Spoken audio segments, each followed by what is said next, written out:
పేదవానికి నాణ్యమైన వైద్యం అందించేందుకు రాష్ట్ర ప్రభుత్వం కృషి చేస్తుందని రాష్ట్ర వ్యవసాయ, చేనేత, జౌళి శాఖ మంత్రి జిఎస్ఎల్ మెడికల్ ఇన్స్టిట్యూషన్స్ మరియు కిమ్యూ ఇంటర్నేషనల్ యూనివర్సిటీ భాగస్వామ్యంతో ఇండియన్ అలైన్డ్ ఎంబీబీఎస్ కోర్స్ అడ్మిషన్లు అందిస్తోంది నియో. తుమ్మల నాగేశ్వరరావు అన్నారు. ఆయన ఖమ్మం ప్రభుత్వాసుపత్రి ప్రాంగణంలో నూతనంగా నిర్మించిన 23,75,00,000 రూపాయలతో నూతనంగా నిర్మించిన 50 పడకల క్రిటికల్ కేర్ యూనిట్ ని ప్రారంభించారు. అనంతరం ఆయన మాట్లాడుతూ ఖమ్మంలో ప్రభుత్వ వైద్యశాల నిర్మాణం పూర్తవుతుందని, బిల్డింగ్ పూర్తయిన వెంటనే ఇక్కడ మరో 200 పడకల ఆసుపత్రి నిర్మించాల్సిన అవసరం ఉందని ఆయన తెలిపారు. దానికి కూడా అన్ని రకాలుగా ప్రభుత్వం నుంచి అనుమతులు తీసుకొస్తామని, ముఖ్యమంత్రితో మాట్లాడి దానికి కూడా నిధులు మంజూరు చేస్తామని తుమ్మల నాగేశ్వరరావు తెలిపారు. అదేవిధంగా ఖమ్మం నగరం వైద్యం పరంగా అన్నింటిలో అభివృద్ధి చెందుతుంది. నల్గొండతో పాటు కోదాడ, ఇటు వరంగల్ జిల్లాతో పాటు అందరూ ఇక్కడే వచ్చి వైద్యం చేసుకుంటున్నారని, ఇది పెద్ద ఆసుపత్రిగా మారిందన్నారు. అదేవిధంగా రానున్న రోజుల్లో ఈ ఆసుపత్రిలో 200 పడకల ఆసుపత్రిని మరో అదనంగా నిర్మిస్తామని, అదేవిధంగా ఇప్పుడు ప్రభుత్వ ఆసుపత్రిలో ఉన్న ప్రాంగణాన్ని మొత్తం అంతా వాడుకుంటామని, అదేవిధంగా శిథిలావస్థలో ఉన్న పాత భవనాన్ని సైతం తొలగించి మరో కొత్త భవనాన్ని నిర్మించేందుకు అన్ని రకాల చర్యలు తీసుకుంటామన్నారు. అదేవిధంగా మంత్రి తుమ్మల నాగేశ్వరరావు మాట్లాడుతూ వైద్యం అనేది పేదవానికి అన్ని రకాలుగా అందుబాటులో తెస్తామని, ఇటు క్యాత్ ల్యాబ్తో పాటు గుండెకు సంబంధించిన అన్ని డిపార్ట్మెంట్లను, మానవ శరీరానికి సంబంధించిన అన్ని డిపార్ట్మెంట్లను ఇక్కడ ఏర్పాటు చేసి ఎవరికి ఎటువంటి ఇబ్బందులు తలెత్తకుండా వైద్యం అందిస్తామని తుమ్మల నాగేశ్వరరావు తెలిపారు. అదేవిధంగా రానున్న రోజుల్లో ఖమ్మం మెడికల్ హబ్గా మారనుందని, మెడికల్ కాలేజీతో పాటు మరో 200 పడకల ఆసుపత్రి నిర్మిస్తామని ఆయన తెలిపారు. అదేవిధంగా సోలార్ ప్లాంట్ను ఏర్పాటు చేసుకోవాలని, మీకు కావాల్సిన ప్రభుత్వ ఆసుపత్రికి కావాల్సిన కరెంట్ని సోలార్ ప్లాంట్ను పైన ఏర్పాటు చేసుకొని మీరే ఉత్పత్తి చేసుకోవాలని ఆయన సూచించారు. అదేవిధంగా పార్కింగ్ తదితర అన్నింటినీ ఒక క్రమ పద్ధతిలో నిర్మించి ఖమ్మం ప్రభుత్వ ఆసుపత్రిని సుందరంగా తీర్చిదిద్దామని, రానున్న రోజుల్లో ఖమ్మం ఆసుపత్రికి కార్పొరేట్ ఆసుపత్రి స్థాయిలో దీన్ని నిలుపుతామని తుమ్మల నాగేశ్వరరావు తెలిపారు. వీడియో జర్నలిస్ట్ నాగేందర్తో హరీష్, ఆర్టీవీ, ఖమ్మం నుండి. గారు, నరేంద్ర గారు, ప్రిన్సిపాల్ గారు, ప్రియమైన వారి బృందం మొత్తానికి, అదేవిధంగా కలెక్టర్ గారికి, కమిషనర్ గారికి, మున్సిపల్ కమిషనర్ గారికి, ప్రసాద్ గారికి, అదేవిధంగా కాదర్ బాబా గారికి, ప్రియమైన అధికారులు, శశి R&B నా దగ్గర పనిచేశారు. ఎఫెక్టివ్ ఇంజనీర్ అని చెప్పి పెద్ద బాధ్యతలు అప్పచెప్పాము. హాస్పిటల్స్ తోటి పాటు ఇంటిగ్రేటెడ్ రెసిడెన్షియల్ స్కూల్స్ కూడా ఆయనే నిర్మాణం చేపిస్తున్నారు. కాబట్టి ఈ ఖాళీ ప్రదేశంలో ఇంకా ఏం చేస్తే బాగుంటుంది, ఇంకా మనకి ఇంకొక 200 బెడ్ హాస్పిటల్ కావాలి. మెడికల్ కాలేజీ పూర్తి స్థాయిలోకి వచ్చేసరికి అది ఎక్కడ కట్టాలి ఏంటి అనేది విఘ్నులైనటువంటి మీరందరూ కలెక్టర్ గారితో కూర్చొని ఫైనల్ చేస్తే, అది ఏ కాలేజీ దగ్గర ఉండాలా, ఈ క్యాంపస్లో ఉండాలా అనేది నాకు తెలియదు. మీరు ఎక్కడంటే అక్కడ ముఖ్యమంత్రి గారితో అడిగి దాన్ని కూడా శాంక్షన్ చేపిస్తానని చెప్పి మీకు ఈ సందర్భంగా మనం చేస్తుంది. రెండోది, ఈ ఓల్డ్ బిల్డింగ్ ఉంది, నా దృష్టిలో తీసేయాలని ఉంది కలెక్టర్ గారు. కాబట్టి దయచేసి నువ్వు ఇన్స్పెక్షన్ చేసి దాన్ని తీసేసే ఏర్పాటు చేస్తే, ఎందుకంటే కొద్దిగా ఉంటే అడ్జస్ట్ చేసుకొని రేపు వచ్చే అట్లా మనం అడ్జస్ట్ చేస్తాం. అది కొలాప్స్ స్టేజ్లో ఉంది. నేను 2-3 సార్లు చూశాను, బాగలేదు.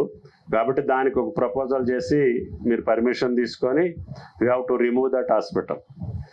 ఈ ఉన్న కాంపౌండ్లో మొత్తం ఈ స్థలాన్ని సద్వినియోగం చేసుకునే ప్లాన్ ఉండాలి. నాకు తెలిసి కొన్ని ఇర్రెగ్యులర్గా, ఇర్రేషనల్గా, అవగాహన లేకుండా ఎక్కడ పడితే అక్కడ కట్టారు. కొంత స్థలం, ఎక్కువ స్థలం ఇంకా మిగిలిపోయి ఉంది. దాన్ని ఏ రకంగా వాడుకుంటాం? ఈ యొక్క హాస్పిటల్కి సంబంధించినటువంటి వచ్చేటటువంటి బాధితులకు కావచ్చు, వాళ్ళ అమ్మటి వచ్చేటటువంటి వాళ్ళకి కావచ్చు, అందరికీ అన్ని సౌకర్యాలు ఉన్న ఏకైక హాస్పిటల్ ఖమ్మం GGHగా రావాలని చెప్పి మీకు ఈ సందర్భంగా మనం చేస్తున్నాం. పార్కింగ్ ఎక్కడుంటే బాగుంటుంది? ఆ పార్కింగ్ కూడా సోలార్ పార్కింగ్ పెడితే మీకేం ఉపయోగం?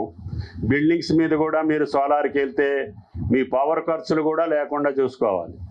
కాబట్టి దయచేసి ఇప్పుడు ఉన్నటువంటి ఇన్నోవేషన్ తోటి, టెక్నాలజీ తోటి వచ్చేటటువంటి రోగులకి సకల సౌకర్యాలు ఉండాలి.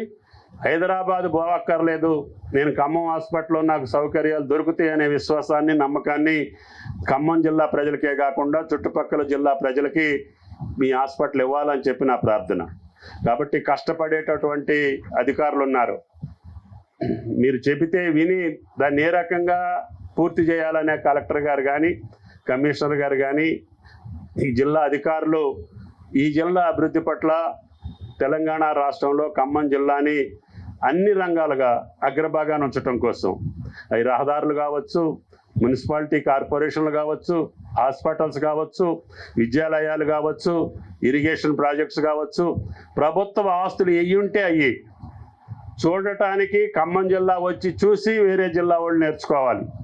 రహదారి ఎట్లుండాలి, హాస్పిటల్ ఎట్లుండాలి, అదేవిధంగా ప్రభుత్వ కార్యాలయాలు ఎట్లుండాలి, మున్సిపల్ కార్పొరేషన్ అంటే ఎట్లుండాలి, హైదరాబాద్ మున్సిపల్ కార్పొరేషన్ కూడా వచ్చి అభిషేక్ దగ్గర నేర్చుకోవాలని చెప్పి మీకు ఈ సందర్భంగా మనం చేస్తున్నాం.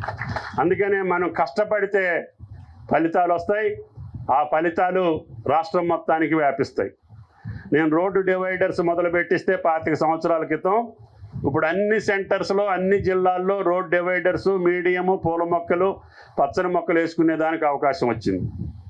అదేవిధంగా రోడ్ల ఆక్యుపేషన్ కూడా అభిషేక్ గారు శ్రద్ధ తీసుకొని ఖమ్మం పట్టణ రహదారులు కూడా అందరినీ సమన్వయం చేసుకొని ప్రజల యొక్క అభిష్టం మేరకి వాళ్ళ అవసరాలకు తగ్గట్టుగా ఖమ్మం కార్పొరేషన్ అభివృద్ధి జరగాలి.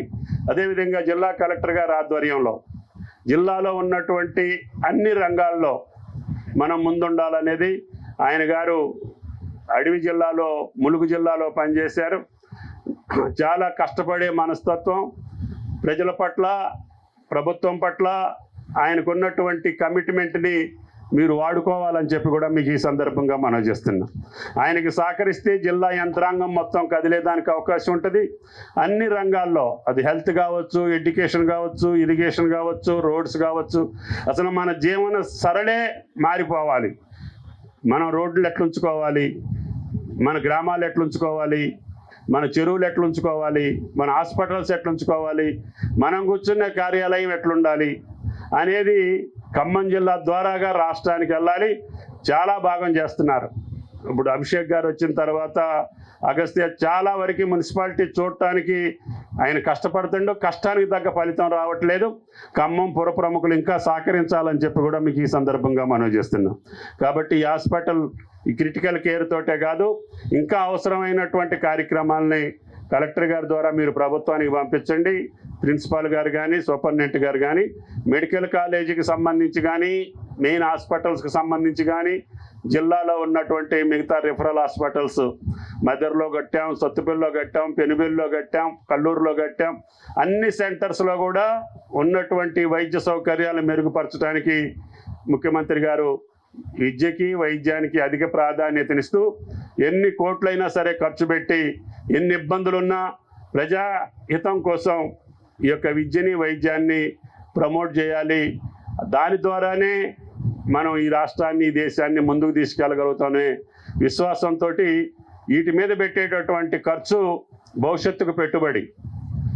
ఈ పిల్లలు రేపు ఈ రాష్ట్రానికే కాదు, ఈ దేశానికి మనకి ఒక ఆస్తి.